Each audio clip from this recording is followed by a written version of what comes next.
শোনো মা গো, আমিও যেন হজ করতে যাব মা, তবে মা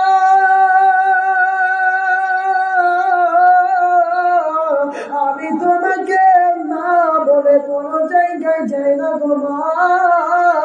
তুমি বৃদ্ধা হয়ে আছো, তুমি একলা হয়ে আছো মা। মা গো, আমার মনটা বড় চাই যে আমি হজ করতে চলে যাই। মা জননী বলে বেটা গো, তোমার মনের মধ্যে চেয়েছে তুমি হজ করতে যাবে বেটা গো। ও আমার প্রাণের সন্তান, তুমি অনেকদিন পরে আমাকে বলেছ যে তুমি যেন হজ করতে যাবে। ও আমার বেটা গো, তুমি যে হজ করতে যাবে বলতেছ বেটা গো, আমি যেন অসুস্থ পড়ে আছি গো বেটা। আমি হয়তো কখন উঠতে পারবো, কখন উঠতে পারবো না, কখন হয়তো আমি বাইরে হাঁটা চলা করতে পারতেছি, হয়তো তুমি চলে যাওয়ার পরে আমার নিঃশ্বাসটা বন্ধ হয়ে যেতে পারে। তুমি চলে যাওয়ার পরে হয়তো আমি শেষ হয়ে যেতে পারি গো বেটা। তবে বেটা তুমি এই বছর যেও না হজে, তুমি আগলা বছরে হজে চলে যাবে। ওই বেটা কেন যেন কোনো মতে শোনে না মা গো, আমি যেন আমার বন্ধুদের সাথ পাবো না গো মা। মা গো, আমাকে তুমি একবার ইজাজত দাও মা। মা আমি তোমার আদেশ ছাড়া কোনো জায়গায় যাই না মা গো। মা তুমি আমাকে একটু বলো, বলো মা যেতে দিবে কিনা এটা বলো। তখন মা জননী বলে, ওরে আমার ছেলে বলো রে, তুমি এখন কার সাথে হজে যাবে? তখন এবার মা জননী বলে, বেটা গো, তুমি যে তোমার বন্ধুর সঙ্গে হজে যাবে, তবে তোমার মা যে বৃদ্ধা মা, তোমার যে বুড়ো মা বাড়িতে শুয়ে আছে, বাড়িতে আগলে কাকুতি মিনতি হয়ে গিয়েছে, কাতর হয়ে পড়ে আছে। বেটা গো, তুমি হজ করতে যেতে পাবে না, আমার আদেশটা তোমাকে মানতে হবে। তখন এবার বলতেছে, মা গো, তবে আমি কবে যাব বলো মা। মা জননী বলে, বেটা গো,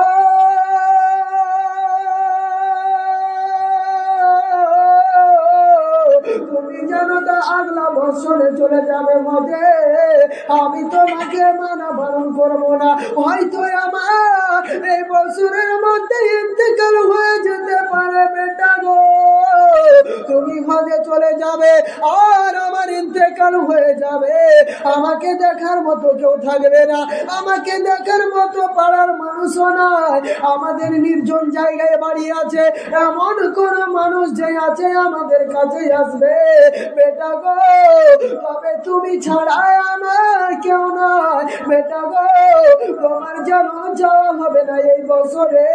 যদি আমি মারা যাই তাহলে তুমি আমাকে কাফন দাফন করে আমাকে কবর দিয়ে তুমি জানো মাঝে চলে যাবে। আস্তে আস্তে আপনার একদিন যায়, 2 দিন যায়, 1 মাস 2 মাস করতে করতে সারাটা মাস কেটে গেল। কেটে যাওয়ার পরে আপনার যেন বছর চলে এলো, আস্তে আস্তে আবার যেন আগলা বছর চলে এলো। ওই আগলা বছরে মা জননীকে বলে, মা গো, আমি যে তোমাকে পিছলা বছরে বলেছিলাম মা গো, আমি যেন হজ করতে যাব মা। মা তবে তুমি আমাকে ইজাজত দাও মা, আমি এবার হজে চলে যাব মা। মা গো, তুমি বলে বলেছিলে আমাকে যেতে দিবে মা, আর তুমি বলেছিলে যে তোমার এই বছরের মধ্যে ইন্তেকাল হয়ে যাবে, তবে তোমার মা ইন্তেকাল হয় নাই, তুমি বেঁচে আছো মা, তোমার কিছু হবে না। এবার তুমি আমাকে ইজাজত দিয়ে দাও, তুমি আমাকে পারমিশন দিয়ে দাও মা গো, তোমার পারমিশনের জন্য আমি যেন বসে আছি মা। তুমি যখনই আমাকে পারমিশন দেবে তখনই আমি খাঁচা থেকে যেভাবে টিয়া পাখি উড়ে চলে যায়, আমিও যেন টিয়া পাখির মতো আছে মদিনাতুল মুনাওয়ারা মক্কা শরীফ আমি দুটোই নজারা করব, দুটোই আমি ভালো করে দেখব। আমার নবী মুস্তাফা ওই রওজা মুবারককে দেখবো গো মা, কত সুন্দর কথা বলে যায়। মা জননী বলে বেটা গো, আমার বয়স তো প্রায় কাছাকাছি হয়ে গিয়েছে, আমি হয়তো এই বছরে মারা যাইনি বেটা। হাতখানা ধরে দিয়েছে মা জননী। মা জননী কান্না করে আর বলে মা বেটা গো, তুমি যদি চলে যাও বেটা গো, এই বছরে হয়তো আমার ইন্তেকাল হয়ে যাবে বেটা গো, তবে তুমি যেও না বেটা, তুমি এখন যেও না, পরের বছরে যাবা, যখন এই বছরটা শেষ হয়ে যাবে তুমি চলে যাবা, আমার হয়তো ইন্তেকাল হয়ে যাবে, এই বছরের মধ্যে হয়তো আল্লাহ আমাকে না ফিরানো দেশে টেনে নেবে, বেটা গো তুমি এখন যেও না, যেও না।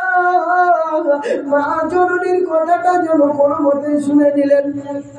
শুনে নেওয়ার পরে যেন মেয়েটা কি যেন আপনার কি করলেন, বাড়িতে থেকে গেলেন। আবার একদিন দুই দিন যাই, এইভাবে আস্তে আস্তে সময় যেন কেটে গেল, সময় চলে গেল বাবা গো, সময়টা যেন পেরিয়ে গেল, আবার যেন সময় চলে গেল। এবার মেয়েটার মনের মধ্যে এমন আশা জেগেছে, আর আমি কোন মতে আমার মার কথা শুনব না, এবার আমি যাবই, আমাকে আর মা কোনো মতেই বারণ করতে পারবে না, যদিও বারণ করে তবুও আমি মায়ের আদেশ অমান্য করে চলে যাব, যদিও বারণ করে তবুও আমি আমার মায়ের আদেশকে অমান্য করে চলে যাব, যা হবে হবে। আমাকে মা অনেকবার বলল, দুইবার বলল, আমি অবশ্যই আদেশ মেনেছি। এবার আমি আমার মার আর আদেশ মানতে পারবো না, কারণ আমার মা বলেছিল যে আমি এই 2 বছরের মধ্যে হয়তো মারা যাবো, আমার মা তো মরেনি। মার সামনে এসে এবার বলছে, দুঃখজনক কথা বলতেছে যে মা এবার আমি হজে যাব, মা বড় গলায় বলতেছে, মা এবার আমি হজে যাব, এবার আমাকে পারমিশন দাও বলতেছে।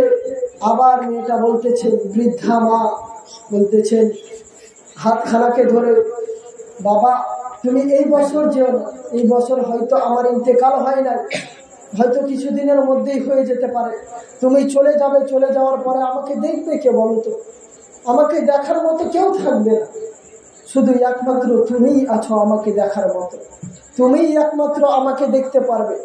তবে আব্বা, আমার লাডলা, আমার সন্তান, আমার কলিজার পাড়া, তুমি আমার কথাটা একটু শোনো, তোমাকে যেতে হবে না এই বছর, তুমি পরের বছরে যাবা, অবশ্যই তুমি পরের বছরে যাবা, আর তুমি দেখবা এই বছরের মধ্যে হয়তো আমার ইন্তেকাল হয়ে যেতে পারে, তবে তুমি এই বছরটা থেমে যাও। আবার ছেলেটা আওয়াজ দিয়ে বলতেছে, না মা আমি তোমার আর কোনো কথা শুনবো না, এবার আমি চলেই যাব, আর আমি তোমার কথা শুনবোই না। বিগত আমি 2 বছর তোমার কথা শুনে এলাম, 2 বছর আমি যেতে পেলাম না, এই বছরটাও কোনো মতে পেলাম, এই বছরের মধ্যে যদি আমি মারা যাই তাহলে তো আমি নিজেই যেতে পাবো না, তবে মা আমি তোমার কথা শুনবো না, এবার আমি অবশ্যই এবার যাব। এই দেখুন বাবা জীবনেরা, আব্বা জানেরা, মা জননীকে বলতেছে, মা গো মা তুমি আমাকে এবার পারমিশন দাও অথবা না দাও, মা গো মা আমি তোমার সন্তান বলতেছি, তুমি আমার যতই হাত খানা ধরো না কেন মা, আমি তোমার কথা কোনো শুনবো না গো মা, তোমার কথা কোনো মতে মানবো না আমি।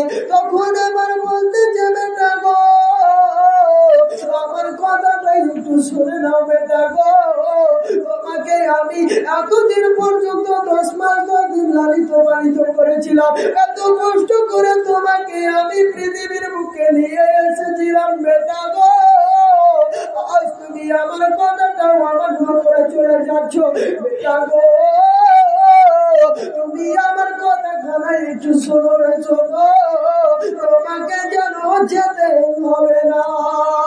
হায় রে বাবা জীবনেরা, যেন আপনার মেয়েটার মাটা কি করলো মা গো, তুমি আমাকে আমার হাত খানা ছেড়ে দাও মা,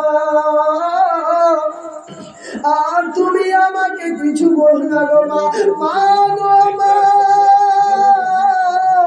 তুমি যদি আমাকে না ছেড়ে দাও মা, আমি বলতেছি এবার যদি আমি রেগে যাই তাহলে মা আমি তোমাকেও যেন মানবো না, আমি তোমাকে মেরে দেব মা, আমি তোমাকে মেরে দিয়ে আমি হজ করতে চলে যাব মা, ভাই আমি তোমার কথা শুনবো না মা। যতদিন মনের মধ্যে কষ্ট চলে এসেছে, যে ছেলেকে আমি 10 মাস 10 দিন লালিত পালিত করেছি গর্ভের মধ্যে, যে সন্তান আমার পেটের মধ্যে থাকার পরে লাথি মেরেছিল রে, আজ যেন ওই সন্তান আমাকে বলতেছে মা মেরে দেব মা, মায়ের মনের ভিতরে কষ্ট হয়ে গিয়েছে, মা যেন বলতেছে বেটা গো তোমার যাওয়া হবে না গো বেটা, কোনো মতে আমি তোমাকে ইজাজত দিতে পারবো না বেটা, হয়তো আমি এই বছরে মারা যেতে পারি, কিছু দিনের মধ্যে মারা যেতে পারি, আমার শরীরটা এবার ভালো লাগতেছে না গো, আমি আর হয়তো বাঁচতে পারবো না, ছেলের মধ্যে আর যেন মায়া দয়া হয় না। ছেলে আমার বলতেছে মা তুমি আমাকে ছেড়ে দাও, আমি চলে যাব, মার যেন আপনার হাত খানা ধরেছিল, ওই ছেলেটা হাত খানাকে আপনার যেন জোরে করে টেনে নিয়েছে, টেনে দেওয়ার পরে ওই বৃদ্ধা মা বয়স্ক মা যেন আপনার শরীর খারাপ ছিল, আপনার যেন জমিনের মধ্যে বুকের ভরে পড়ে গেল মা গো,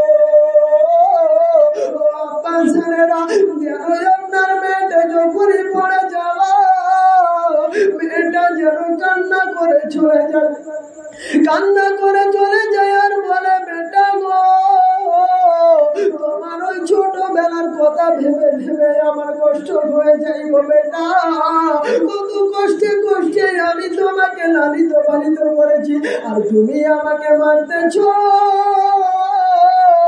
আবার জানো আপনার ওই লোকটা যখন শুনলেন আবার জানো পিছন দিকে ফিরে এলেন, পিছন দিকে ফিরে আসার পরে বলতেছে মা এবার তুই আমাকে ইজাজত দিবি কিনা বল, এবার তুই যদি আমাকে ইজাজত না দি তাহলে এবার তোকে আরো সাজায় আমি দিতে লাগবো। ওই যেন আপনার শয়তান ছেলেটা কি করতে লাগলো, মা জননীকে নিয়া জমিনের মধ্যে মা পড়ে আছে, আবার যেন লাথি মেরে দিল, মা তুই এবার থাক, আমি আর তোর কথা শুনছি না, আমি চললাম হজে চলে গেলাম। মা জননী হাঁটতে পারে না, আপনার চলতে চলতে কোনো মতে উঠে দৌড়াতে দৌড়াতে যেন ছেলের পাও খারাপকে ধরে দিয়েছে, বাবা গো তুমি আমার কথাটা একটু মেনে নাও রে, আজ যদি আমি মারা যাই আমি কারো ওপর আশা করে রাখি না, আমাকে হয়তো কোনো জানুয়ারে তুলে নিয়ে চলে যাবে, যদি আমি মারা যাই আমাকে জানুয়ারে তুলে নিয়ে চলে যাবে, আমাকে হয়তো কি পতঙ্গ দেখে শেষ করে ফেলবে, বেটা গো তুমি আমার হয়তো দাদা মুখটা আর দেখতে পাবে না বেটা, বেটার পা খানাকে ধরে বলে বেটা গো যেও না। এবার যেন বেটা কি করলেন, আপনার মা যে পাখানা ধরেছিলেন, মায়ের যেন মুখে লাথি মেরে দিল। মুখে যখনই লাথি খানা মেরে দেওয়া হয়েছে, মা জননীর যেন মুখ দিয়ে রক্ত বের হতে লেগেছে, গল গল করে রক্ত উঠতে লেগেছে। রক্ত যেন মাটিতে ভেসে ভেসে চলে যায়, রক্ত চলে যায় চলে যায়। ছেলের দিলে একটু মায়া হয় না, দয়া হয় না। এটাই আমার প্রাণের মা, এটাই আমার জানের মা, এটাই আমার জান্নাত। এটা এনার পায়ের পদতলে আমার জান্নাত লেখা আছে। তবে আমি কিভাবে কষ্ট দিতে পারতেছি, ওকে এমন ভাবে শয়তানে ধরে নিয়েছে। আর মা জননীকে লাথিখানা মেরে দেওয়ার পরে আবার কোনো মতে পস্তাচ্ছেন না। মাকে বলতেছে, মা গো তুমি থেকে যাও, আমি এই দেখো এখন চলতে লাগলাম। আর মা জননী যেন আপনার বুকের মনে পড়ে কান্না করে যায়, আস্তে আস্তে যেন আপনার দমখানা বন্ধ হয়ে যায়, যেন আপনার অজ্ঞান হয়ে গেল। যখন অজ্ঞান হয়ে গেল আর যেন কিছু বুঝতে পারে না। আর কিছু দূর যেতে না যেতে মা জননীর হুঁশ চলে এলো। মা জননী এবার যেন ছেলের দিকে তাকিয়ে বলতেছে, বেটা রে তুই তো আমাকে মা মনে করলি না, তুই আমাকে শত্রু মনে করে মেরে চলে গেলি রে। তুই আমাকে শত্রু মনে করে মেরে চলে যাচ্ছিস সমাজে। বেটা রে কোনো মা চাই না, কোনো মা চাই না যে তার সন্তানের জন্য বরদুয়া করো, কোনো মা চাই না যে তার সন্তানের জন্য অমঙ্গল চাও। কিন্তু বেটা রে তুই আমাকে এমন কষ্ট দিলি, এমন কষ্ট দিলি, মার মুখ থেকে কথা বের হয় না। বলে যাই বেটা তুই যাচ্ছিস যা, ওই মদিনা তুই তো দূরের কথা, ওই মক্কা তো দূরের কথা, ওই হাজারে আসওয়াদ তো দূরের কথা, তুই মদিনার কোনো গন্ধ শুকতে পারবি না, মদিনার কোনো খুশবু তুই পাবি না। আমি আল্লাহ পাকের কাছে তোর জন্য বরদুয়া করে দিলাম, তুই ওই মদিনা পর্যন্ত পৌঁছাতে পারবি না। মদিনা পর্যন্ত তুই কোনো মতেই পৌঁছাতে পারবি না।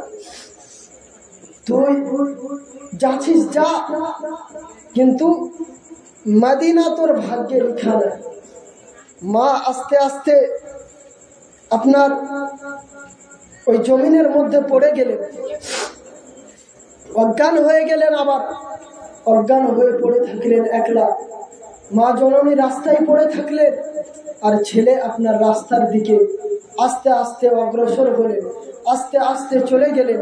ছেলে আপনার যেতে যেতে যেতে যেতে রাস্তায় এমন একটি ঘটনা ঘটতে শুরু হলো। একবার দ্রুত পড়ে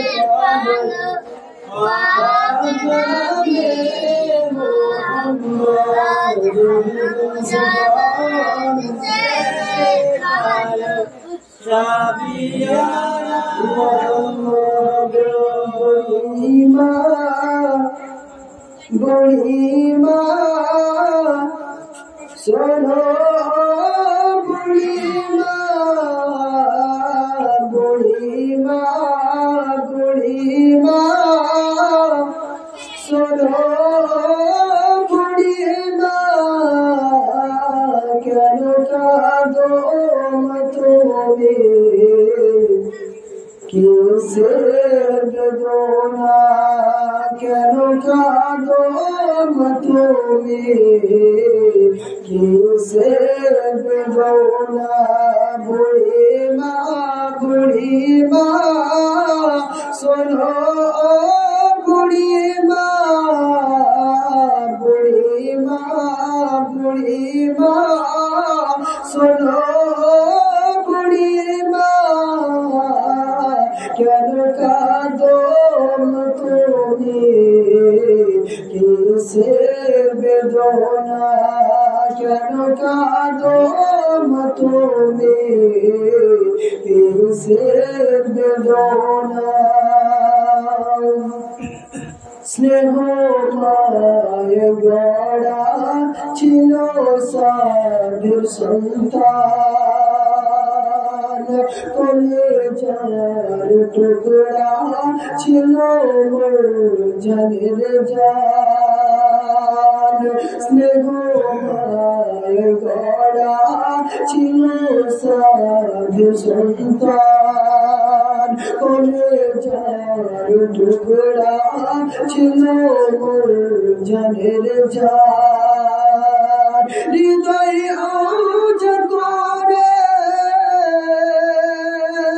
দিতাম ভালোবাসা তারে নিয়ে আমার ছিল কত আশা আমার হৃদয় আউজার করে দিতাম ভালোবাসা তারে নিয়ে আমার ছিল কত আশা কোথায় সে রয়েছে কিছুই তো জানি না কোথায় সে রয়েছে কিছুই তো জানি না আমি বড় অসহায় পথে পথে ঠিকানা আমি বড় অসহায় পথে পথে ঠিকানা বুড়িমা শোনো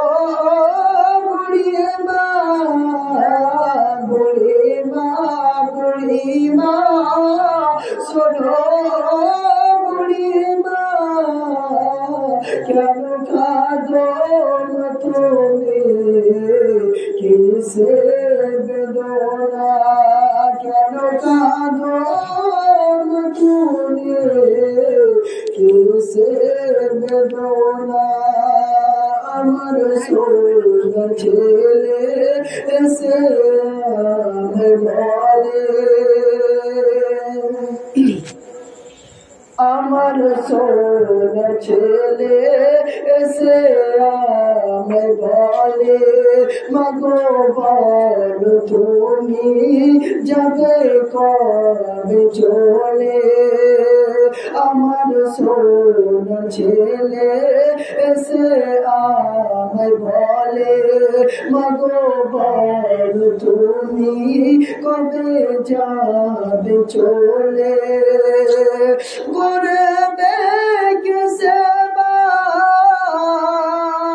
বলো মাগো তোমার প্রতিদিন কি ওষুধ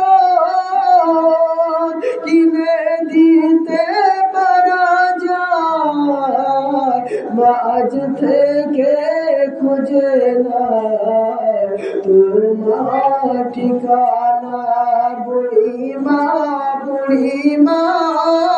শোনো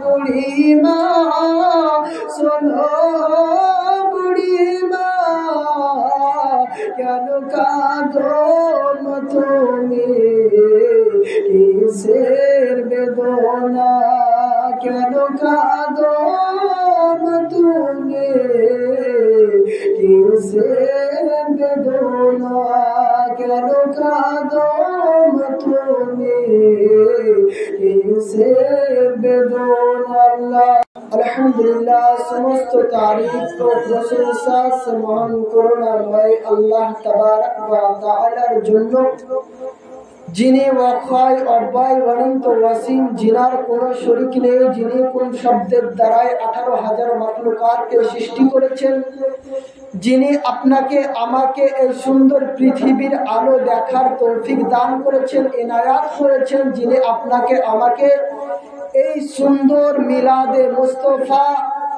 এই সুন্দর নেকির জায়গায় বসা বলা শোনার তৌফিক দান করেছেন, সে আল্লাহ তাবারক ওয়া তাআলার শুকরিয়া অর্থে আমরা সকলে মিলে তিনার শুকরিয়া যাপন করি, বলি আলহামদুলিল্লাহ। তিনার পরে পরে আকায়ে নামদার, মদনী के ताजदार, अहमद मुख्तार, नबियों के सरदार, नबी शम्सुद्दोहा, बदरुद्दोजा, काफिल वरा, नूरुल हुदा, नबी मोहम्मद रसूलुल्लाह सल्लल्लाहु ताआला अलैहि ওয়াসাল্লামের প্রতি হাজারো হাজার লাখো লাখো কোটি কোটি দরুদ ও সালামের নজরানা অর্পিত হোক, বর্ষিত হোক না হোক, সকলে মিলে আর একবার একই বাক্যে একই সুরে ভক্তি ভরে বলি আল্লাহুম্মা আমিন। বেরাদার আজিজানে মুহতারাম, মাগরিবের পর থেকে নিয়ে আপনারা ধারাবাহিকভাবে আমাদের মৌলভী সাহেব হাদিস ও কোরআনের আলোচনাকে তুলে ধরেছিল আপনাদের সম্মুখে। আপনারা ধারাবাহিকভাবে মৌলভী সাহেবের হাদিস ও কোরআনকে শ্রবণ করেছেন, শুনেছেন। আমি আপনাদেরকে এতটুকুই বলবো, যতটুকুই শুনেন না কেন, মৌলভী সাহেব অনেক অনেক বিষয়ে আপনাদেরকে বুঝিয়ে গিয়েছে, কিছু বায়ানও আপনাদের সম্মুখে বলেছে। ওই বায়ান থেকে আমাদেরকে কিছুটা কথা কালেক্ট করে নেওয়া উচিত, কিছুটা কথা আমাদেরকে নিজের মধ্যে ভরে নেওয়া উচিত, আর আমাদেরকে আমল করা উচিত। আমল যদি আমরা না করি তাহলে আমাদের মিলাদ শুনেও কোনো লাভ হবে না। আজিজানে মুহতারাম, এই দিকে যাব না। আমি আয়াত পড়েছিলাম কোরআন হইতে 5 পারার মধ্যে আল্লাহ তাবারক ওয়া তাআলা 3 রুকুতে লিপিবদ্ধ করেছেন। আল্লাহ তাবারক ওয়া তাআলা বললেন, ওয়াবুদুল্লাহ ওয়া লা তুশরিকু বিহি শাইয়্যা ওয়া বিল ওয়ালিদাইনি ইহসান। এর মানে, এর পদবি, এর অর্থ বাংলায় তরজমা করতে গেলে বলা হয়েছে, বলতেছে যে তোমরা আল্লাহ তাবারক ওয়া তাআলার ইবাদত করো।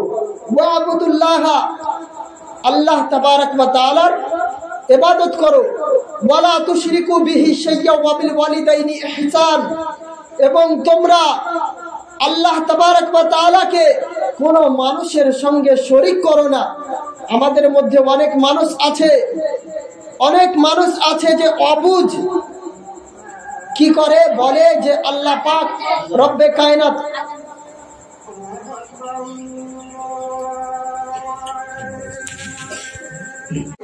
যে আল্লাহ তাবারক ওয়া তাআলার আযাব না জানি কতই না বড় হবে, না জানি কেমন না হবে, না জানি জাহান্নামের আগুনটা কেমন হবে। আমাদের মনের মধ্যে কল্পনা করতে হবে, জল্পনা করতে হবে। কল্পনা জল্পনা করার পরে আমাদের মনের মধ্যে আল্লাহ তাবারক ওয়া তাআলার ডর নিয়ে আসতে হবে। আজ আজিজানে মুহতারাম, আপনি দেখুন এই পৃথিবীর মধ্যে অনেক মানুষ এসেছিলেন, আসার পরে চলে গিয়েছেন। অনেক মানুষই ওই জাহান্নামের মধ্যে আজকে পড়ে আছে। আজ আজিজানে মুহতারাম, অনেক মানুষ তো এই জাহান্নামটাকে নিয়ে ভাবে না। জাহান্নামটাকে নিয়ে অনেক মানুষ আপনার ভাবে না যে আজ আমি মারা গেলাম, যেমন ভাবে মানুষ মারা যাচ্ছে, যেই ভাবে মানুষ থাকছে কবরের মধ্যে, আমি অধম যদি কবরের মধ্যে চলে যাই তবে আমিও অবশ্যই ওই কবরের মধ্যে থাকতে পারবো। কিন্তু না, আপনার কষ্ট এমন কষ্ট হবে সে আপনি নিজেই কবরের মধ্যে গিয়ে বুঝতে পারবেন। এখন আপনার গায়ে যদি একটু টাচ করা যায়, এখন আপনার গায়ে যদি একটু আঘাত করা যায়, যতটা কষ্ট পাবেন তার দ্বিগুণ আপনি ওই জাহান্নামের মধ্যে কষ্ট পেতে থাকবেন। জোরে বলুন সুবহানাল্লাহ। আজিজানে মুহতারাম, আজ যদি আপনি জাহান্নামকে ভয় করতে চান তাহলে আল্লাহর ফারিস্তাকে দেখুন। আল্লাহর 2 জন ফারিস্তা ছিল। আল্লাহর 2 জন ফারিস্তা কেমন ছিল যে আপনার ওনাদের নাম ছিল হারুত এবং মারুত। 2 জন ফারিস্তা, নাম শুনেছেন কিনা জানা নাই। হারুত এবং মারুত 2 জন ফারিস্তা ছিল। এই 2 জন ফারিস্তা আপনার কি হয়েছিল? এই 2 জন ফারিস্তা পৃথিবীর পর্দাকে আল্লাহ তাবারক ওয়া তাআলা খুলে দিয়েছেন। খুলে দেওয়ার পরে আল্লাহ তাবারক ওয়া তাআলা ফেরেশতাদেরকে দেখাচ্ছে যে হে আমার ফেরেশতা, দেখছো আমার বান্দারা কত গুনার কাজ করতেছে, কতই না গুনার কাজ করতেছে, কত গুনার কাজে লিপ্ত হচ্ছে, কত জনা জেনায় লিপ্ত হচ্ছে, কত জনা হারাম খাচ্ছে, কত জনা ব্যভিচার করছে। আজ তোমরা নিজের চোখেই দেখে নাও। তখন ফেরেশতারা, ওই দুইজন ফেরেশতা বলতেছেন, হারুত এবং মারুত দুইজন ফেরেশতা বলতেছেন যে আল্লাহ, আজ এই মানব জাতিকে তুমি কিসের জন্য বানিয়েছো? আজ তো দেখতে পাচ্ছি যে এই মানব জাতিরা তোমাকে নিয়ে ভাবতেছে না, এই মানব জাতিরা তোমার ইবাদত করছে না। মওলা, তুমি এই মানুষকে না বানিয়ে যদি আমাদেরকেই তুমি রেখে দিতে, তাহলে আমরা তোমার ইবাদত করে করে তোমাকে আমরা খুশি করে নিতাম। জোরে বলুন সুবহানাল্লাহ। আজি জানে মোহতারাম, আমার আল্লাহ তাবারক ওয়া তাআলা জবাবে বলতেছেন যে হে হারুত ও মারুত, তোমরা, আমি যা জানি তোমরা সেটা জানো না। তোমরা তো সবেমাত্র ফেরেশতা, তোমরা আমার হুকুম মান্যকার, আর আমি হুকুম দাতা, আমি আদেশ দাতা। আমি আদেশ করব, তোমরা আমার আদেশ পালন করবে। তবে হারুত এবং মারুত, তোমরা, আমি যেটা জানি অবশ্যই তোমরা জানো না। তো ওই ফেরেশতা বলতেছে, মওলা, তুমি যে ওই ব্যক্তিদেরকে বানিয়েছো, আজ যদি তুমি আমাদেরকে ওই পৃথিবীর বুকে পাঠিয়ে দাও, অবশ্যই অবশ্যই আমরা ওই পৃথিবীর বুকে থেকেও, আল্লাহ পাক তার আগেই বলে দিয়েছিল, হে হারুত মারুত, আজ যদি তোমাদেরকে মানব রূপে আমি পৃথিবীর বুকে পাঠিয়ে দিই, তাহলে তোমরাও এই মানব জাতির মতো হয়ে যাবে। তোমরাও হালালে হারামের দিকে প্রবেশ করবে, তোমরাও জেনা ব্যভিচার করবে, তোমরাও হারাম কাজ করবে। অতএব তোমরা এখন আমার ফেরেশতা আছো, তোমরা মানুষের কাছে যাওনি, তাই তোমরা মানুষের স্বাদ বুঝো নাই, তোমরা মানুষের স্বাদ বুঝতে পারতেছো না। তুমি আমার কাছেই থাকতেছো, শুধু আমাকে নিয়েই ভাবতেছো। তুমি এখানে আছো বলে তুমি এটা নিয়ে ভাবতেছো, আর দুনিয়াতে যারা আছে ওরা দুনিয়াকে নিয়ে ভাবতেছে। তবে তোমরা কিছু বুঝতে পারবে না, তোমরা কিছু বুঝতে পারবে না। আল্লাহর সঙ্গে ওই দুইজন ফেরেশতা চ্যালেঞ্জ করতেছে, মওলা, তুমি যদি আমাদেরকে ওই পৃথিবীর বুকে ভেজে দাও, ওই পৃথিবীর বুকে পাঠিয়ে দাও, অবশ্যই আল্লাহ আমরা তোমাকে রাজি খুশি করে নিয়ে আবার তোমার কাছে ফেরত আসবো। আল্লাহ তাবারক ওয়া তাআলা বলে, হে ফেরেশতা, তোমাদেরকে পাঠানো হবে, অবশ্যই তোমাদেরকে পাঠানো হবে। আর যদি তোমরা পাঠানোর পরে যদি তোমরা আমাকে রাজি না করতে পারো, তাহলে তোমাদের জন্য বড় সাজার ব্যবস্থা করা রইবে। জোরে বলুন সুবহানাল্লাহ। বড় সাজার ব্যবস্থা করা হবে। তখন হারুত এবং মারুতকে দুইজনকে আপনারা পাঠিয়ে দিলেন, দুইজনকে পৃথিবীর বুকে পাঠিয়ে দিয়ে পৃথিবীর বুকে দীর্ঘদিন বাস করলেন। আমি সংক্ষিপ্তে এটা শেষ করার চেষ্টা করতেছি, কারণ বিষয় ভিত্তি আমার এটা নয়, বিষয় হচ্ছে আলাদা। এটা বলতে বলতে ধরে নিলাম আর কি। তো আজিজানে মোহতারাম, যাই হোক, হারুত এবং মারুত দুইজন ফেরেশতাকে মানব রূপে পৃথিবীর বুকে প্রেরণ করলেন, পৃথিবীর বুকে ভেজলেন, পৃথিবীর বুকে পাঠালেন। পৃথিবীতে দীর্ঘদিন ওনারা বাস করলেন, দীর্ঘদিন পৃথিবীর মধ্যে থাকলেন। থাকার পরে আপনার ওই মানুষগুলোর মধ্যে এমন একটা লোভ কাজ করলো, এমন একটা লোভ আল্লাহ তাবারক ওয়া তাআলার তরফ থেকে ফেরেশতাদের কাছে। আপনার নারী, একজন নারী, জান্নাতি নারী ছিল। হারুত এবং মারুত একটা বাড়িতে বাস করতেছিলেন। ওই রাজ্যের আস্তে আস্তে পুরো কওমের মধ্যে রাজা হয়ে গেলেন। আস্তে আস্তে ওদের ক্ষমতাটা বেড়ে গেল, দুইজন ফেরেশতার ক্ষমতা বেড়ে গেল। দুইজন ফেরেশতা আপনার রাজা হয়ে গেলেন, হয়ে যাওয়ার পরে দুইজন আদেশ করা শুরু করলেন, আপনার কিনা গুনার কাজের দিকে লিপ্ত হতে লাগলেন। আবার এমন একটা ভিতরে লোক কাজ করলো, একজন নারীকে দেখে নিয়েছেন, নারীকে দেখার পরে একদিন যাই দুই দিন যাই, এই করতে করতে বিষয়টা আমি কেটে দিলাম। অনেক বিষয় আছে কিন্তু শেষ বিষয়ে আমি চলে যাচ্ছি, মূল বিষয়টা আপনাদেরকে শোনানোর চেষ্টা করতেছি। ওই নারীটাকে যখনই দেখে নিয়েছিলেন, নারীটাকে দেখার পরে লোভ আর সামলাতে পেরেছিলেন না। কিতাবের মধ্যে এসেছে, বলা হয়েছিল যে হারুত এবং মারুত ওই নারীটার সঙ্গে দুইজন ফারিস্তা মিলে দীর্ঘদিন অনেক দিন আপনার জেনা করেছিল। জোরে বলুন নাউজুবিল্লাহ।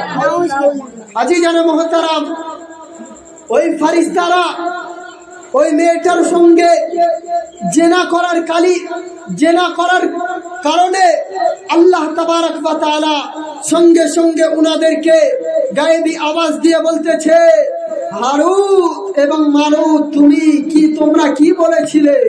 তোমরা আমার সঙ্গে কি ওয়াদা করেছিলে যে তোমরা পৃথিবীতে গিয়ে তোমরা আমাকে রাজি করবে, তোমরা জেনা করবে না, তোমরা ব্যভিচার করবে না, তোমরা মা বাপকে কষ্ট দিবে না, তোমরা আজকে হারাম খাবে না, তোমরা তো আমাকে বলে গিয়েছিলে, তবে তোমরা তো আমার কথার খেলাপ করেছো।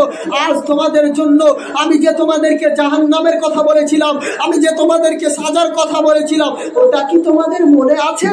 তখন এবার বলতেছে, হ্যাঁ আল্লাহ, আমাদের মনে আছে মওলা, তবে তুমি আমাদেরকে সাজা দিও না মওলা, তুমি আমাদেরকে সাজা দিও না। বলতেছে, আমার কথা কখনো এইদিকও হয় না, কখনো ওই দিকও হয় না, আমার যেটা আদেশ ওই আদেশের ওপরেই অটুট থাকে। তবে তোমাদের যে আজকে সাজা হবে বলেছিলাম, আমি আল্লাহ তোমাদেরকে সাজা দিয়েই ছাড়বো। আর ওনাদেরকে এমন সাজা দিয়ে রেখেছে, আজ কাল কিয়ামতের দিন আপনি যখন মারা যাবেন, আমি যখন মারা যাব, সেই জাহান্নামের মধ্যে একটা কুয়ো আছে, একটা কুয়ো আপনার করে রেখেছেন। সে আপনার হাসরের ময়দানে একটা কুয়ো এমন করে রেখেছে পাহাড়ের ভিতরে।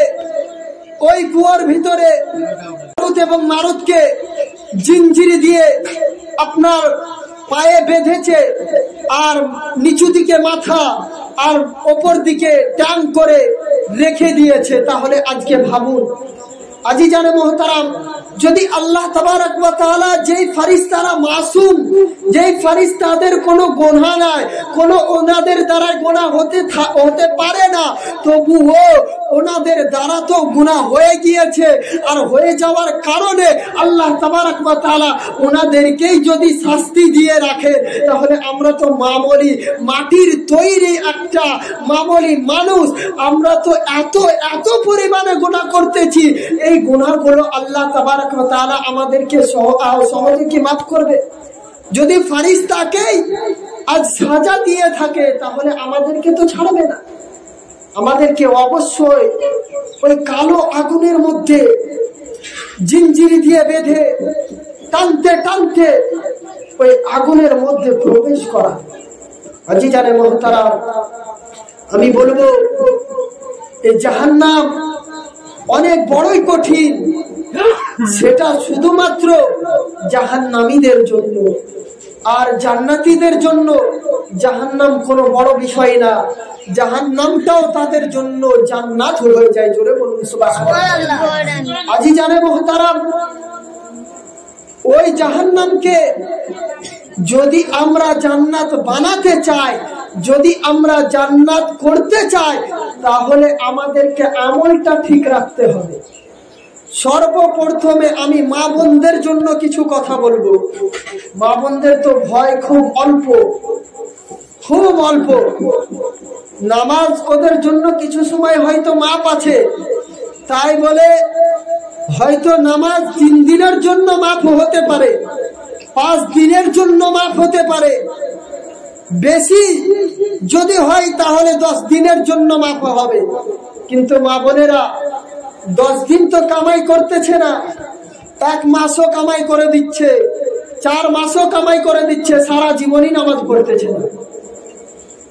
আর ওটা তো দূরে থাক, এই পর্দা তো এখন উঠেই গেছে। পর্দা তো কোনো মানুষকে, কোনো মেয়েকে, কোনো মাদেরকে, কোনো বোনদেরকে আর এই আমার সমাজে, আমাদের এই সমাজের মধ্যে দেখতেই পাই না। এই পর্দা না করার কারণে আজ দেখুন, সে কিছুদিন পূর্বে অবশ্যই শুনেছে যে কলকাতায় মমিতা বলে একজন মেয়েকে আজ আপনার মেয়েটার মনের মধ্যে অনেক আশা বাসনা ছিল যে আমি একটা ভালো ডক্টর হব, আমি আমার মা বাপের আশা আমি পূরণ করব। এবং কি মেয়েটার আপনার 1 সপ্তাহ বাদ দিয়ে বিবাহও ছিল, কিন্তু মেয়েটার দুর্ভাগ্যবশত জানটাকে হারাতে হয়েছে। কিসের কারণে জানেন? মূল বিষয় হচ্ছে পর্দা। আজ যদি মেয়েটা পর্দা করত, আজ আপনাকে একটা এক্সাম্পল দিই, তারপরে আমি আগে চলে যাব। যাই হোক, আজ যদি একটা প্যাকেটের খাবার রাস্তায় পড়ে থাকে, কথাগুলো ভালো করে বোঝার চেষ্টা করবেন। সুর অবশ্যই করব, সুরে ওয়াজ করব একটু লাস্টে, তো তার আগে কিছু কথা আপনাদেরকে বোঝানোর জন্য বলা দরকার। তো আজিজানে মোহতারাম, একটা প্যাকেটের ভিতরে যদি খাবার থাকে, রাস্তায় যদি প্যাকেটটা খোলা থাকে, ওই প্যাকেটে অনেক কিছু কিন্তু লাগতেই থাকবে। যদি খোলা পড়ে থাকে, ওই প্যাকেটটার দিকে একটা মানুষ ঘুরেও তাকাবে না। কিন্তু ওই প্যাকেটটার দিকে যদি কোনো মানুষ ঘুরে তাকায়, তাহলে দৃষ্টি করে দেখতে পাবে যে হ্যাঁ, প্যাকেটটার উপরে কীট পতঙ্গ, আপনার পিঁপড়ে, বল্লা, মাছি, বিভিন্ন ধরনের আপনার খারাপ জাতীয় জিনিসগুলা বেশি বেশি লেগে আছে। ওকে চুরে শেষ করতেছে, কারণ খোলা পড়ে আছে তার কারণে। আর যদি ওই জিনিসটা প্যাকেটে থাকতো, তাহলে ওখানে পিঁপড়া লাগতো না। অবশ্যই কোনো সম্মানীয় ব্যক্তি, কোনো মানুষ, আজকে সম্মানীয় মানুষ ওই প্যাকেটের খাবারটাকে তুলে নিয়ে কোনো একটা বাচ্চার হাতে দিত, ওই খাবারটার সম্মান হতো অবশ্যই। যদি প্যাকেটের ভিতরে থাকতো, বড় খাবার, দামি খাবার রাস্তার মধ্যে পড়ে আছে, কে আর যদি সামনে দিয়ে যায়, রাস্তার এক কোণে পড়ে আছে, দামি খাবার হলে অবশ্যই আপনার ফেলে দিয়ে চলে যাবে না, যদি প্যাকেটের ভিতরে থাকে। তো এই খোলা খাবার যদি থাকে, তাহলে অবশ্যই আপনার পিঁপড়া, অবশ্যই খারাপ জিনিস লেগে ওই খাবারটাকে নষ্ট করবে। আর এই রূপী আজ মেয়েদের দিকে দেখুন, মেয়েদেরকে, আমাদের মাদেরকে আমরা এইভাবে প্যাকেটটাকে খোলা করে দিয়েছি, প্যাকেটকে খুলে দিয়েছি, আমাদের মাদেরকে খুলে দিয়েছি, আমাদের বোনদেরকে খুলে দিয়েছি, আমাদের বিবিদেরকে খুলে দিয়েছি। এই কারণে আজকে রাস্তাঘাটে যখনই চলাফেরা করতেছে মা বোনেরা, তখনই ইজ্জতের ফালুদা উঠতেছে। যখনই রাস্তাঘাটে আপনার চলাফেরা করতেছে, ইজ্জতটা আপনার এমনি চোখের দ্বারা জেনা করতেছে। কিছু আপনার খারাপ মানুষেরা আজ এই পৃথিবীর বুকে, ভালো মানুষ আপনার খুব কম পাওয়া যায়। আজ যদি ওই মাকে আমরা প্যাকেটের মধ্যে ভরে রাখতাম, আজ যদি ওই বোনকে আমরা প্যাকেটের মধ্যে ভরে রাখতাম, আজ আপনি মমিতার দিকে চলে যান, ওই মমিতা মেয়েটা যদি আপনার এইভাবে প্যাকেটের মধ্যে ভরা থাকতো, আজ যদি মেয়েটা যদি পর্দার মধ্যে থাকতো, মেয়েটা যদি পর্দার আড়ালে থাকতো, আল্লাহ চাইলে ওই মেয়েটার কিছু হতো না, ওই মেয়েটার কিচ্ছুই হতো না। মেয়েটার শুধুমাত্র হয়েছে যে খোলা পড়েছিল। এই কারণে আজকে আপনি জানলে হতাশা হয়ে যাবেন, জানলে আজকে হয়রান হয়ে যাবে যে ওই মেয়েটাকে একজন নয়, আজকে ধর্ষণ করেছে আপনার 19 জন, আপনার যে 19 জন পুরুষ, যে 19 জন আপনার হিংস্র জানোয়ার মিলে, আপনার কিছু খারাপ মানুষে মিলে খোলা পেয়েছে। এই কারণে ওই মেয়েটার উপরে নির্যাতন করেছে। মেয়েটাকে আস্তে আস্তে কুরে আপনার পিঁপড়ারা যেই রূপ ভাবে খাবারটাকে খেতে পুরোটা শেষ করে দেয়, তেমনটা মেয়েটাকে পুরো শেষ করে দিয়েছিল। আজি জানে মোহতারাম, আমি শেষ বেলায় এতটুকুই বলবো, এই মা, এই বোন, এই বিবিদেরকে যদি ঠিক করতে পারেন তাহলে একমাত্র স্বামী এবং বাড়ির বড় ভাই, বাড়ির বড় ছেলে আর বাড়ির বাবা, এই চারজন ব্যক্তিই পারবে। আর যদি ঠিক না করতে পারেন, যদি ঠিক এই রূপ ভাবে ঠিক না করতে পারেন, আপনার বিবি হয়তো নিজে নিজে ঠিক হচ্ছে না, তবে আপনাকে হুকুম জারি করতে হবে। আর যদি আপনি হুকুম না জারি করেন তাহলে আপনার জন্য বড় আযাবুল সাদিদ রয়েছে। কি হবে জানেন? আজ আযাবের মধ্যে যখন আখিরাতের ময়দানে, যখন হাসরের ময়দানে ওই মেয়েটাকে তোলা হবে, তখন মেয়েটাকে আল্লাহ তাবারক ওয়া তাআলা বলবে যে হে ফেরেশতা, তোমরা আর দেরি করো না, এই মেয়েটাকে নাও, মেয়েটাকে নিয়ে তোমরা জাহান্নামের মধ্যে ভরে দাও, মেয়েটাকে তোমরা জাহান্নামের মধ্যে ভরে দাও। তখন এবার মেয়েটা কি বলবে জানেন? আজ শুনলে হয়রান হবে। আজি জানে মোহতারাম, মেয়েটা আল্লাহ তাবারক ওয়া তাআলাকে বলবে, আল্লাহ এখনো আমার ইনসাফ হয় না, এখনো আমার বিচার হয় না। তখন আল্লাহ তাবারক ওয়া তাআলা বলবে, কেন হয় না? তুমি কি বলতে চাও? কি হয়েছে বলো, আমাকে বলো। তখন বলবে মেয়েটা, আপনার বিবি, তখন আপনার বিবি আপনার হবে না, আপনার জন্য শিকায়াত জারি করবে আল্লাহর কাছে। কি বলবে জানেন? তখন ওই বিবিটাই, ওই মেয়েটাই, ওই আপনার মাই বলবে, কিরকম শুনো না, ওই আখিরাতের ময়দানে বলবে, আল্লাহ আপনি যে আমাকে জাহান্নামের মধ্যে পাঠাচ্ছেন, কি কারণে? আজ তুমি পৃথিবীর মুখে পর্দা করতে না, তুমি নামাজ পড়তে না, তুমি ব্যভিচারী করে বেড়াতে, তুমি মানুষজনকে তোমার রূপ দেখিয়ে বেড়াতে, তুমি মানুষজনকে তোমার দেহ দেখিয়ে বেড়াতে, তুমি মানুষজনকে তোমার দেহ দেখিয়ে ওই মানুষটাকে তুমি জাহান্নামের দিকে ঠেলে দিতে, তার কারণে তোমাকে আজ জাহান্নামের মধ্যে ভরা হবে। তখন বলবে, মওলা আমি তো নিজে ইচ্ছাই দেখাতে চাই না, আজ আমাকে দেখানো হয়েছে, আমাকে দেখানো করিয়েছে। তখন বলবে কিভাবে? এই যে আমার বাপ ছিল পৃথিবীর বুকে, আমার বাপকে ডাকা হোক। তখন মেয়েটা তার বাপের শিকায়াত জানাবে। আল্লাহ তাবারক ওয়া তাআলা সঙ্গে সঙ্গে বলবে, ফেরেশতা তুমি আর দেরি করবে না, যাও ওর বাপকে ডেকে নিয়ে আসো, ওর বাপকে তুমি ডেকে নিয়ে আসো। বাপকে ডাকা হবে।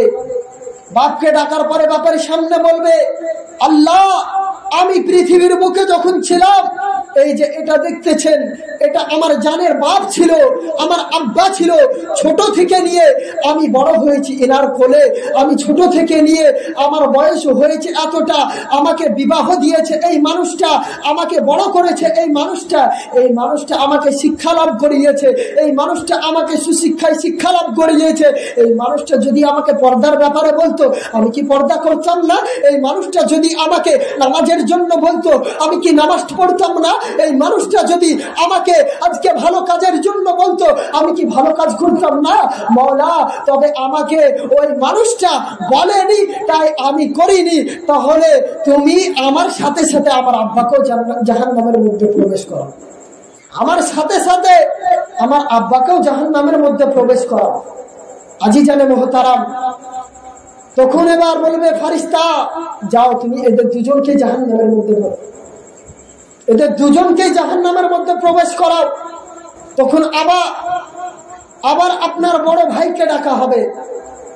বড় ভাইকে না, বড় ভাইকে ডাকার পরে বড় ভাইকে এবার বলা হবে যে আল্লাহ, সে একই বিষয় বলবে যে আল্লাহ এটা আমার বড় ভাই ছিল পৃথিবীর বুকে, এই বড় ভাইয়ের আদেশ তো আমি অবশ্যই মানতাম, বড় ভাইকে আমি নিজের বাপের মতো মনে করতাম।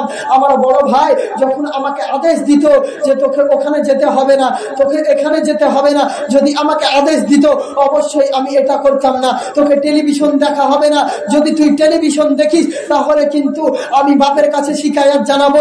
আমার মাকে তো ও বলতে পারতো, আমার বাপকে তো ও বলতে পারতো, মা আজ যদি তোমার মেয়েকে তুমি ঠিক না করতে পারো, আব্বা আজ যদি তুমি তোমার মেয়েকে ঠিক না করতে পারো, তাহলে আমি তোমার বাড়ি ছেড়ে চলে যাব। এইরকম যদি হুমকি জানাতো, তাহলে কি আমি ঠিক হতাম না? আমি অবশ্যই ঠিক হয়ে যেতাম। তখন নিজের ব্যাপারে ভালো ভালো কথা বলবে, তখন ওই ভাইকেও আপনার জাহান্নামের মধ্যে ভরতে বলবে। আবার বলবে মাওলা এখনো ইনসাফ হয় নাই। তখন বলবে কেন? আবার বলবে আমার স্বামীকে ডাকা হবে। তখন স্বামীকে ডাকা হবে।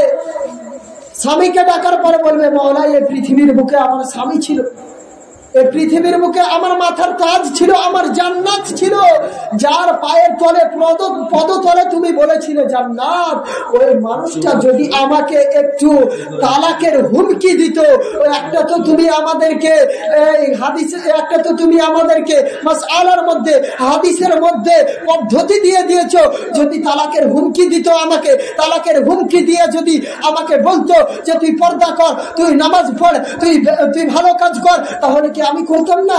আমি অবশ্যই ছেড়ে দেওয়ার ভয়ে এই কাজগুলোকে ভালো করে করতাম। আমি ভালো করে নামাজ পড়তাম, আমি রোজা করতাম, হজ করতাম, যাকাত দিতাম, আজ আমি সমস্ত কাজ ঠিক মতো করতাম। কিন্তু আমার স্বামী আমাকে আদেশ দেয় নাই, আমার স্বামী আমাকে বলে নাই, অতএব ওনাকেও জাহান্নামে ঢুকানো। আবার বলবে ফেরেশতা যাও ওকেও জাহান্নামে নিয়ে যাও। আবার আপনার ওই মেয়েটা বলবে না মাওলা এখনো ইনসাফ হয় নাই। কজন হলো? তিনজন ব্যক্তি হলো। একজন বাপ, বড় ভাই, স্বামী, এবার আপনার নিজের মায়ের নিজের বড় ছেলে। বড় ছেলেকেও ডাকা হবে। বড় ছেলেকে ডাকার পরে আপনার আবার জিজ্ঞাসা করবে, বলবে আল্লাহ পাকের সামনে মওলা এটা আমার বড় ছেলে ছিল, আজ যদি আমার ছেলে আমাকে বলতো মা তুমি এই রকম করো, তুমি ওই রকম করো, তুমি এটা করো, তুমি সেটা করো, তুমি নেক কাজ করো, এক কথায় তুমি নেক কাজে নিবেদিত থাকো, তাহলে অবশ্যই আমি তোমার ইত্তেবা করব, আমি তোমার কথা শুনবো। আর যদি তুমি এটা না করো তাহলে আমি তোমার বাড়ি ছেড়ে চলে যাব, আমি তোমার সন্তান এটা আমি কারোর কাছে প্রকাশ হতে দিব। তাহলে আমি অবশ্যই মা হিসাবে আমি এই কাজটা, আমার সন্তানের কথাটা অবশ্যই মানতাম। যেহেতু আমার প্রাণের সন্তান, আমার সন্তানকে, যে সন্তানকে আমি 10 মাস 10 দিন গর্ভে ধরে আমি লালিত পালিত করেছি, ওই সন্তানের কথা আমি অবশ্যই শুনতাম। ওই সন্তান যদি আমাকে আদেশ দিত, অবশ্যই আমি ওই সন্তানের কথা শুনে আমি আল্লাহ তাবারক ওয়া তাআলার ইবাদতে নিবেদিত থাকতাম। অতএব আমার সন্তান বলেনি তাই আমি নেক কাজ করি নাই, আমি আল্লাহর পথে আসতে পারি নাই, তোমার পথে আসতে পারি নাই, অতএব মাওলা ওকেও জাহান্নামের মধ্যে ভরা হোক। তাহলে কয়জন হলো? আজ যত দোষ হচ্ছে আমাদের, যত দোষ হচ্ছে পুরুষের, আমরাই নিকৃষ্ট, আমরাই বদমাশ হয়ে গিয়েছি যে আমরা আমাদের স্ত্রীদেরকে, বোনদেরকে, আমাদের স্ত্রীদেরকে আদেশ দিতে পারি না, তার কারণে আমাদের স্ত্রীরা খারাপ হয়ে যাচ্ছে।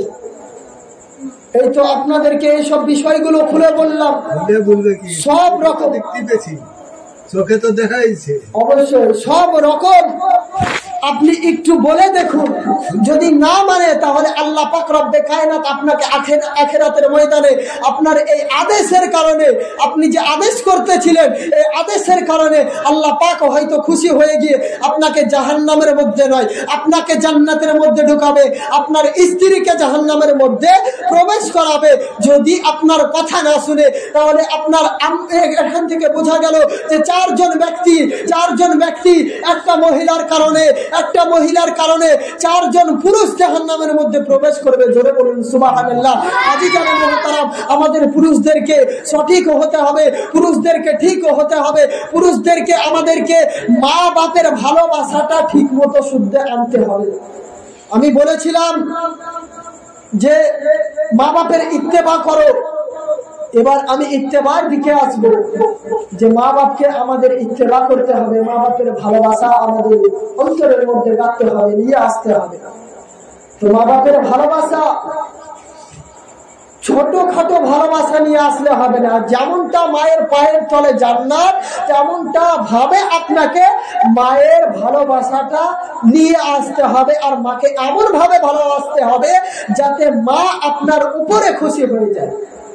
আজিজানে মোহতারাম, এই সমস্ত বিষয়গুলো আমাদের সকলকে সতর্ক হতে হবে, সকলকে আমাদেরকে সঠিক হতে হবে। তো আজিজানে মোহতারাম, বেশি কথা বাড়াচ্ছি না, কথা বলতে বলতে একটা অন্য আয়াতের দিকে ঢুকে যাওয়ার কারণে কথা অনেক বেড়ে যাওয়া। এবার মূল বিষয়ে আসবো যে আজিজানে মোহতারাম, মা বাপের ভালোবাসা নিয়ে কথা আসতেছিল। এই মা বাপকে আমাদের সকলকে ভালোবাসতে হবে, কারণ কোরআনের মধ্যে অনেক জায়গায় এসেছে।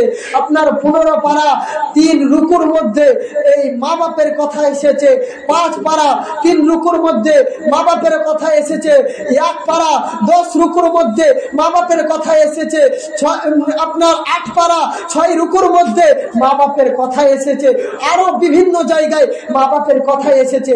এটা তো আমার কথা নয়, এটা আল্লাহ তাবারক ওয়া তাআলার কথা। সমস্ত জায়গাতেই শুধু বলতেছেন তোমরা মা বাপের আচ্ছা সুলুক করো, তোমরা মা বাপের ভালো ব্যবহার করো, তোমরা মা বাপকে নিয়ে ভালো সম্মান করো, তোমরা মা বাপের ভালো ইত্তেবা করো। আর যদি তোমরা মা বাপের ইত্তেবা ভালো করে করতে পারো, আর যদি তোমরা তোমাদের মা বাপকে রাজি করতে পারো, তাহলে আল্লাহ পাক তোমাদের উপরে রাজি হয়ে যাবে। আর আল্লাহ পাক যদি রাজি হয়ে যায়, তাহলে জান্নাত থেকে আর তোমাকে কেউ জাহান্নামের মধ্যে প্রবেশ করাতে পারবে না। জোরে বলুন সুবহানাল্লাহ।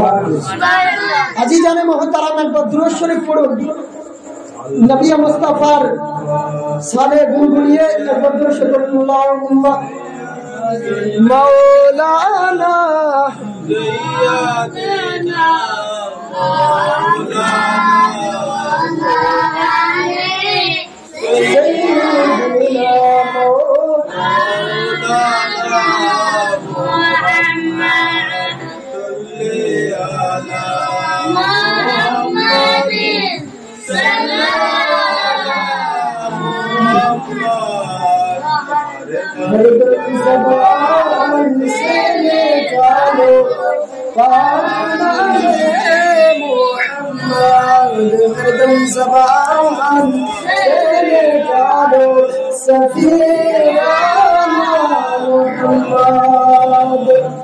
যাই হোক, অনেক সময় হয়ে যাচ্ছে, আপনারা বসে থাকবেন তো।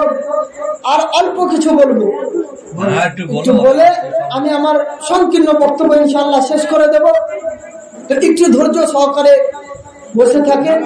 আর মা বাপের ভালোবাসাটা কেমন অন্তরের মধ্যে গাঁথতে হবে, মা বাপের ভালোবাসাটা কেমন ভাবে নিয়ে আসতে হবে আপনাদেরকে শোনাবো।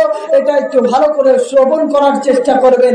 আজ আজিজানে মুহতারাম, মা বাপকে কষ্ট দিয়ে আজ যদি আপনি যে আমাদের সবচাইতে বড় বিষয় যে আমরা হজ করতে যাই, হজেও যদি চলে যায় মা বাপের মনে কষ্ট দিয়ে, মনে দুঃখ দিয়ে, তাহলে আল্লাহ পাক রব্বে কায়নাত মা যে কষ্ট পেল আর আপনি যে হজ করতে যাচ্ছেন, আপনার ওই হজ কবুল হবে না। বলা হয়েছে কিতাবের মধ্যে ওই হজ আপনার কবুল হবে না। যদি আপনি আপনার মাকে, আপনার কাছে টাকা পয়সা আছে কিন্তু আপনার মা বৃদ্ধা হয়ে গিয়েছে, আপনার মা চলাফেরা করতে পারতেছে না, আপনার মার জন্য আপনাকে প্রয়োজন, তাহলে আপনাকে বাড়িতে থেকে আপনার মায়ের খিদমত করতে হবে। আর খিদমত করে করে যদি আপনার মা রাজি হয়ে যায়, তাহলে আপনি একটা ফরজ হজের, মাকবুল হজের নেকি আপনার আমল নামায় পেয়ে থাকবেন। জোরে বলুন সুবহানাল্লাহ। এই রকম হজের ব্যাপারে একজন আপনার জাহেলিয়াতের যুগে আব্দুর রহমান বলে না, ওই ব্যক্তি কি করতেছে, হজে যাওয়ার খুব উদ্দেশ্য যে আমি হজে যাব।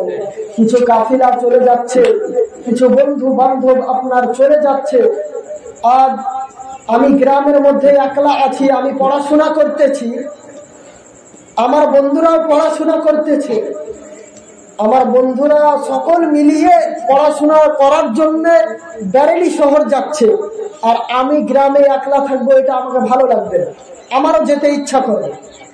তো এইরূপই বন্ধুর সাথে হজ করার উদ্দেশ্য নিয়েছে যে বন্ধুদের সাথে হজ করতে যাব। এবার হজ করতে যে যাবে তার মার কাছে তো ইজাজত নিতে হবে, তার মার কাছে তো আজ আদেশ নিতে হবে, আদেশ নিয়েই তো যেতে হবে। তো এই দেখুন বাবাজি আমার, বন্ধুগণেরা, আব্বাজি আমার, শুনুন মা, হযরত জানো আপনার কি করলেন আব্দুর রহমান, মা জননীর কাছে জানো চলে এলেন। মা জননীর কাছে আব্দুর রহমান আসার পরে আব্দুর রহমান যেন আপনার মা জননীকে বলে, মা গো, আমার কাফিলা, আমার বন্ধুরা হজ করতে চলে যাচ্ছে, মা গো, মা আমার মনে বড় আশা, আমার মনে বড় বাসনা, মা গো, আমিও যেন হজ করতে যাব মা। তবে মা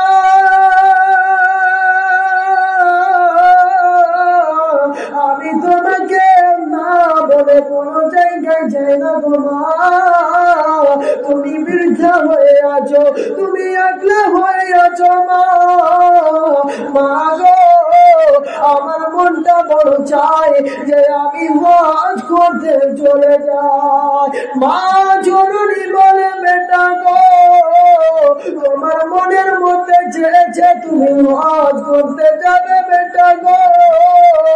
ও আমার প্রাণের সন্তান, তুমি অনেকদিন পরে আমাকে বলেছ যে তুমি যেন হজ করতে যাবে। ও আমার বেটা গো, তুমি যে হজ করতে যাবে বলতেছ বেটা গো, আমি যেন অসুস্থ পড়ে আছি গো বেটা, আমি হয়তো কখন উঠতে পারবো, কখন উঠতে পারবো না, কখন হয়তো আমি বাইরে হাঁটা চলা করতে পারতেছি, হয়তো তুমি চলে যাওয়ার পরে আমার নিঃশ্বাসটা বন্ধ হয়ে যেতে পারে, তুমি চলে যাওয়ার পরে হয়তো আমি শেষ হয়ে যেতে পারি গো বেটা। তবে বেটা তুমি এই বছর যেও না হজে, তুমি আগলা বছরে হজে চলে যাবে। ওই বেটা কেন যেন কোনো মতে শোনে না মা গো, আমি যেন আমার বন্ধুদের সাথ পাবো না গো মা। মা গো, আমাকে তুমি একবার ইজাজত দাও মা। ভাই আমি তোমার আদেশ ছাড়া কোনো জায়গায় যাই না মা গো। মা তুমি আমাকে একটু বলো, বলো মা যেতে দিবে কিনা এটা বলো। তখন মা জননী বলে, ওরে আমার ছেলে বলো রে, তুমি এখন কার সাথে হজে যাবে? তখন আমার মা জননী বলে, মা জননী বলে, বেটা গো, তুমি যে তোমার বন্ধুর সঙ্গে হজে যাবে, তবে তোমার মা যে বৃদ্ধা মা, তোমার যে বুড়ো মা বাড়িতে শুয়ে আছে, বাড়িতে আগলা কাকুতি মিনতি হয়ে গিয়েছে, কাতুর হয়ে পড়ে আছে, বেটা গো তুমি হজ করতে যেতে পাবে না, আমার আদেশটা তোমাকে মানতে হবে। তখন আমার বলতেছে, মা গো তবে আমি কবে যাব বলো মা। মা জননী বলে, বেটা গো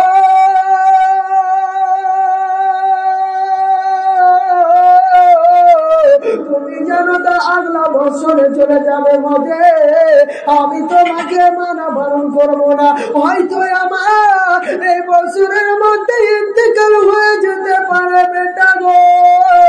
তুমি হজে চলে যাবে আর আমার ইন্তেকাল হয়ে যাবে, আমাকে দেখার মতো কেউ থাকবে না, আমাকে দেখার মতো পাড়ার মানুষও নাই, আমাদের নির্জন জায়গায় বাড়ি আছে, এমন কোন মানুষ যে আছে আমাদের কাছে আসবে বেটা গো। তবে তুমি ছাড়া আমার কেউ নয় বেটা গো, তোমার যেন যাওয়া হবে না এই বছরে। যদি আমি মারা যাই তাহলে তুমি আমাকে কাফন দাফন করে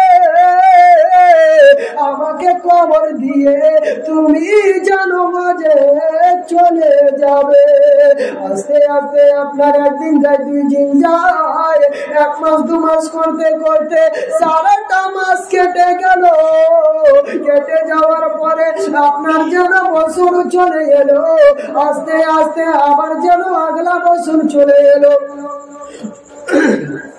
ওই আগলা বছরে মা জননীকে বলে, মা গো, আমি যে তোমাকে পিছলা বছরে বলেছিলাম, মা গো, আমি যেন হজ করতে যাব। মা তুমি আমাকে ইজাজত দাও মা, আমি এবার হজে চলে যাব। মা গো, তুমি বলেছিলে আমাকে যেতে দিবে মা, আর তুমি বলেছিলে যে তোমার এই বছরের মধ্যে ইন্তেকাল হয়ে যাবে। তবে তোমার মা ইন্তেকাল হয় নাই, তুমি বেঁচে আছো মা, তোমার কিছু হবে না। এবার তুমি আমাকে ইজাজত দিয়ে দাও, তুমি আমাকে পারমিশন দিয়ে দাও মা গো। তোমার পারমিশনের জন্য আমি যেন বসে আছি মা। তুমি যখনই আমাকে পারমিশন দেবে, তখনই আমি খাঁচা থেকে যেভাবে টিয়া পাখি উড়ে চলে যায়, আমিও যেন টিয়া পাখির মতো সে মদিনাতুল মুনাওয়ারা মক্কা শরীফ আমি দুটোই নজারা করবো, দুটোই আমি ভালো করে দেখবো। আমার নবী মুস্তাফা ওই রওজা মুবারককে দেখবো গো মা, কত সুন্দর কথা বলে যায়। মাতরি বলে, বেটা গো, আমার বয়স তো প্রায় কাছাকাছি হয়ে গিয়েছে, আমি হয়তো এই বছরে মারা যাইনি বেটা। হাতখানা ধরে দিয়েছে মা জননী। মা জননী কান্না করে আর বলে, মা বেটা গো, তুমি যদি চলে যাও বেটা গো, এই বছরে হয়তো আমার ইন্তেকাল হয়ে যাবে বেটা গো। তবে তুমি যেও না বেটা, তুমি এখন যেও না, পরের বছরে যাবা। যখন এই বছরটা শেষ হয়ে যাবে তুমি চলে যাবা, আমার হয়তো ইন্তেকাল হয়ে যাবে। এই বছরের মধ্যে হয়তো আল্লাহ আমাকে রাফিরার দেশে টেনে নেবে। বেটা গো, তুমি এখন যেও না, যেও না। মা জননীর কথাটা যেন কোনো মতে শুনে নিলেন। শুনে নেওয়ার পরে যেন মেয়েটা কি যেন আপনার কি করলেন, বাড়িতে থেকে গেলেন। আবার 1 দিন 2 দিন যাই, এইভাবে আস্তে আস্তে সময় যেন কেটে গেল, সময় চলে গেল বাবা গো। সময়টা যেন পেরিয়ে গেল, আবার যেন সময় চলে গেল। এবার মেয়েটার মনের মধ্যে এমন আশা জেগেছে, আর আমি কোন মতে আমার মার কথা শুনব না।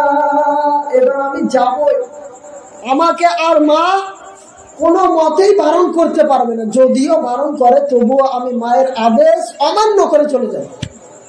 যদিও বারণ করে তবুও আমি আমার মায়ের আদেশকে অমান্য করে চলে যাব। যা হবে হবে। আমাকে মা অনেকবার বলল, 2 বার বলল, আমি অবশ্যই আদেশ মেনেছি। এবার আমি আমার মার আর আদেশ মানতে পারবো না, কারণ আমার মা বলেছিল যে আমি এই 2 বছরের মধ্যে হয়তো মারা যাবো। আমার মা তো মরেনি।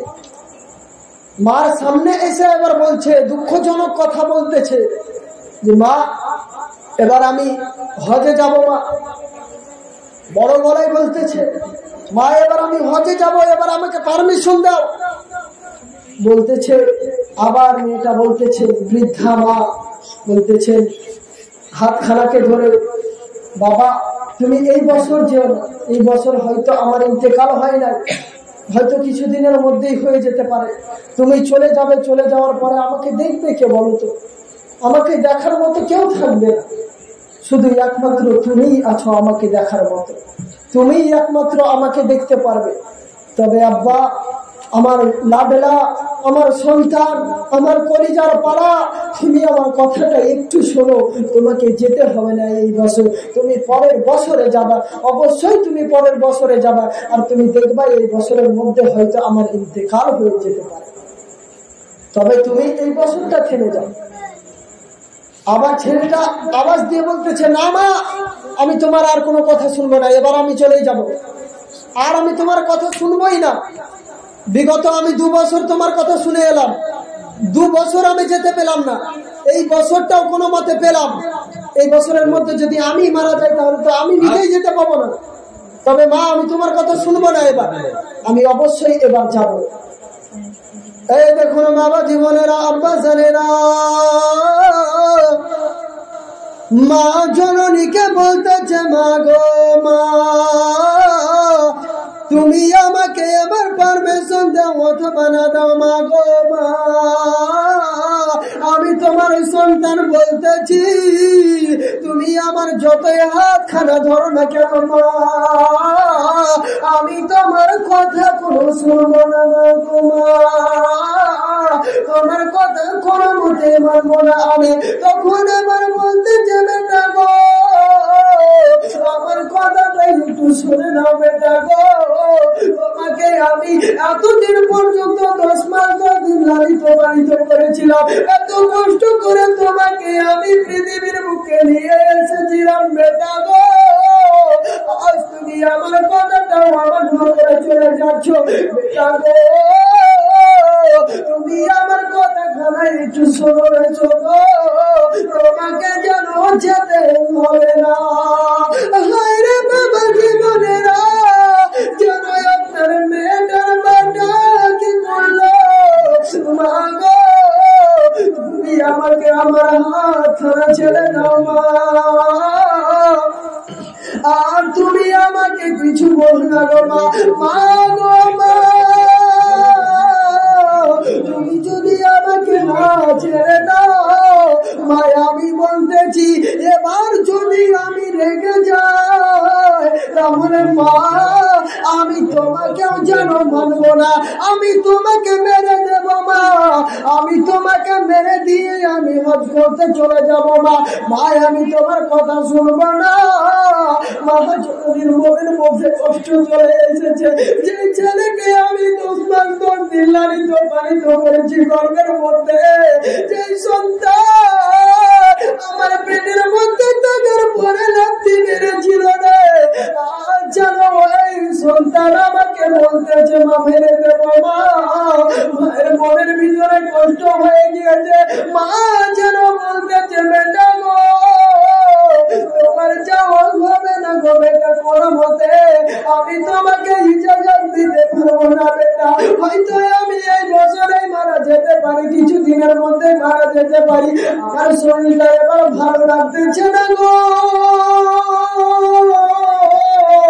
আমি আর হয়তো বাঁচতে পারবো না, ছেলের মধ্যে আর যেন মায়া দয়া হয় না, ছেলে আমার বলতেছে মা তুমি আমাকে ছেড়ে দাও, আমি চলে যাব, মার যেন আপনার হাত খানা ধরেছিল, ওই ছেলেটা হাত খানাকে আপনার যেন জোরে করে টেনে নিয়েছে, টেনে দেওয়ার পরে ওই বৃদ্ধা মা বয়স্ক মা যেন আপনার শরীর খারাপ ছিল, আপনার যেন জমিনের মধ্যে বুকের ভরে পড়ে গেল মা গো, ছেলেরা যেন আপনার মেয়েটা যখনই পড়ে যাওয়া মেয়েটা যেন কান্না করে চলে যায়, কান্না করে চলে যায় আর বলে বেটা গো তোমার ওই ছোটবেলার কথা ভেবে ভেবে আমার কষ্ট হয়ে যায় গো বেটা, কত কষ্টে কষ্টে আমি তোমাকে লালিত পালিত করেছি, আর তুমি আমাকে মারতেছ। আবার জানো আপনার ওই লোকটা যখন শুনলেন আবার জানো পিছন দিকে ফিরে এলেন, পিছন দিকে ফিরে আসার পরে বলতেছে মা এবার তুই আমাকে ইজাজত দিবি কিনা বল, এবার তুই যদি আমাকে ইজাজত না দিস তাহলে এবার তোকে আরো সাজায় আমি দিতে লাগবো। ওই যেন আপনার শয়তান ছেলেটা কি করতে লাগলো, মা জননীকে নিয়া জমিনের মধ্যে মা পড়ে আছে, আবার যেন লাথি মেরে দিল, মা তুই এবার থাক, আমি আর তোর কথা শুনছি না, আমি চললাম হজে চলে গেলাম। মা জননী হাঁটতে পারে না,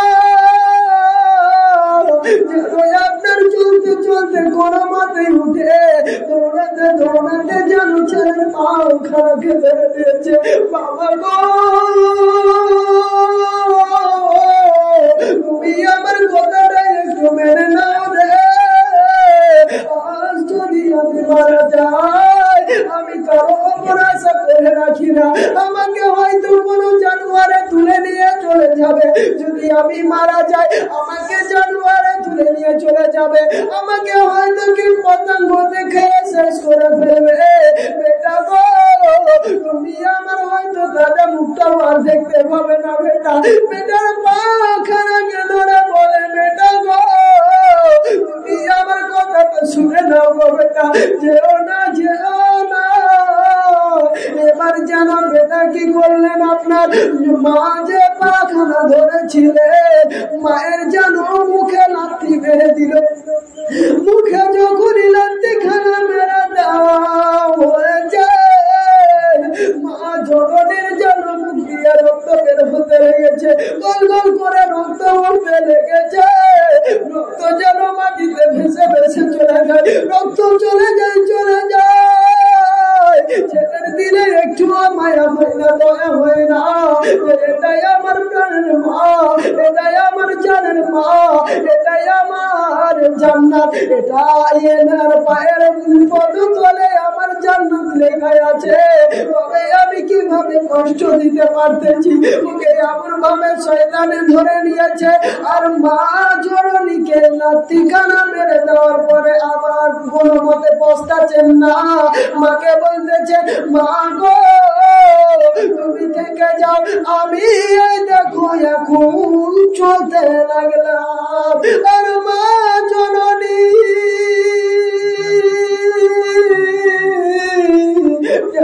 আপনার বুকের মনে পড়ে কান্না করে যাও, আস্তে আস্তে যেন আপনার দমখানা বন্ধ হয়ে যায়, আপনার অজ্ঞান হয়ে গেল। যখন অজ্ঞান হয়ে গেল, আর যেন কিছু বুঝতে পারে না। আর কিছু দূর যেতে না যেতে মা জননীর হুঁশ চলে এলো। মা জননী এবার যেন ছেলের দিকে তাকিয়ে বলতেছে, বেটা রে তুই তো আমাকে মা মনে করলি না, তুই আমাকে শত্রু মনে করে মেরে চলে গেলি রে। তুই আমাকে শত্রু মনে করে মেরে চলে যাচ্ছিস সমাজে। বেটা রে কোনো মা চাই না, কোনো মা চাই না যে তার সন্তানের জন্য বরদুয়া করে, কোনো মা চাই না যে তার সন্তানের জন্য অমঙ্গল চাও। তো বেটা রে তুই আমাকে এমন কষ্ট দিলি, এমন কষ্ট দিলি, মার মুখ থেকে কথা বের হয় না। বলে যাই বেটা তুই যাচ্ছিস যা, ওই মাদিনা তুই তো দূরের কথা, ওই মক্কা তো দূরের কথা, ওই হাজারে আসওয়াদ তো দূরের কথা, তুই মাদিনার কোনো গন্ধ শুকতে পারবি না, মাদিনার কোনো খুশবু তুই পাবি না। আমি আল্লাহ পাকের কাছে তোর জন্য বরদুয়া করে দিলাম, তুই ওই মদিনা পর্যন্ত পৌঁছাতে পারবি না। মদিনা পর্যন্ত তুই কোনো মতেই পৌঁছাতে পারবি না। তুই যাচ্ছিস যা, কিন্তু মদিনা তোর ভাগ্যে লেখা নেই। মা আস্তে আস্তে আপনার ওই জমিনের মধ্যে পড়ে গেলেন, অজ্ঞান হয়ে গেলেন, আবার অজ্ঞান হয়ে পড়ে থাকলেন একলা। মা জননী রাস্তায় পড়ে থাকলেন, আর ছেলে আপনার রাস্তার দিকে আস্তে আস্তে অগ্রসর হলেন, আস্তে আস্তে চলে গেলেন। ছেলে আপনার যেতে যেতে যেতে যেতে রাস্তায় এমন একটি ঘটনা ঘটতে শুরু হলো।